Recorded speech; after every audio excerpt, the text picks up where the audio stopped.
Hi guys, మనకి వెజిటబుల్స్లో చేదు అనగానే గుర్తొచ్చేది కాకరకాయ కదా. సో ఈ కాకరకాయ టమాటో కర్రీ చేదు లేకుండా ఎలా చేసుకోవాలో చూపిస్తా పదండి. సో ఫస్ట్ అయితే కాకరకాయ పీసెస్గా కట్ చేసుకున్నాక ఉప్పు పసుపు వేసి ఒక 1 అవర్ పక్కన పెట్టాలన్నమాట. తర్వాత చూస్తే ఇలా వాటర్ అయితే ఊరుతాయి, ఇందులోనే సగం చేదు అయితే వెళ్ళిపోతుంది.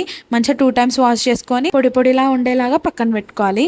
ఇంకొక గిన్నె పెట్టేసుకొని అందులో ఆయిల్ అయితే యాడ్ చేసుకొని ఆవాలు జీలకర్ర ఆనియన్స్ పచ్చిమిర్చి కరివేపాకు వేసుకొని మంచిగా ఫ్రై చేసుకోవాలి.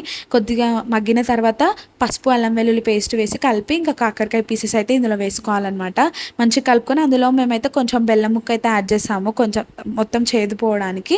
ఇంకా అందులోకి కారం ఉప్పు కొంచెం ధనియాల పొడి వేసుకొని మంచిగా కలిపి మూత పెట్టేసుకోవాలి. మేమైతే ఇక్కడ టమాటో ప్యూరీ అయితే యాడ్ చేస్తున్నాము, అది కూడా ఇందులో వేసేసుకొని కొంచెం వాటర్ యాడ్ చేసుకొని కొబ్బరి పొడి ఇంకా కొత్తిమీర వేసుకోవాలి. ఇంకా 5 minutes తర్వాత ఇలా ఆయిల్ సపరేట్ అయిందంటే కర్రీ అయితే అయినట్టు. ఇంకా చాలా బాగుంటుంది అసలు చేదు లేకుండా. మీరు కూడా తప్పకుండా ట్రై చేయండి. Thanks for watching. To subscribe.